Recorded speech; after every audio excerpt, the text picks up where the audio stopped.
আমি on camera বলছি, যখনই হুমায়ুন কবির সাহেবের সাথ দেব, যখন হুমায়ুন কবির সাহেব বলবেন আমার 30% আর 70% কথা বলা ভুল হয়েছে, আমি প্রত্যাহার করে নিচ্ছি যে আমার বলা ভুল হয়েছে। মুর্শিদাবাদে 30% হিন্দুকে কেটে ভাগীরথীতে ভাসিয়ে দেবো।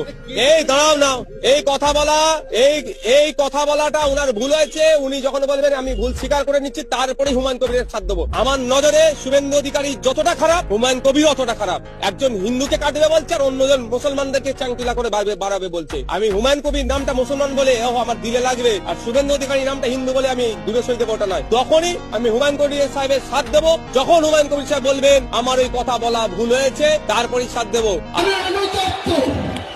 আমি অনুতপ্ত, দুঃখিত।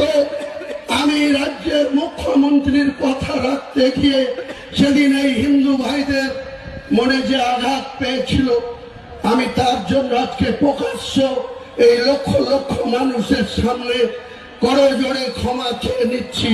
ভবিষ্যতে এরকম মিথ্যাবাদী মুখ্যমন্ত্রীর কথায় হুমায়ুন কবির আর কোনদিন কোন সাম্প্রদায়িক কোন উস্কানিমূলক কথা বা কাউকে জিতানোর জন্য কাউকে আঘাত করার কথা হুমায়ুন কবির বলবে না, আপনারা ভরসা রাখতে পারেন। আমি প্রকাশ্য 1 মে 2024 সন্ধ্যা 7টায় যে কথা বলেছিলাম, সেটার জন্য আমাকে অনেক কথা শুনতে হয়।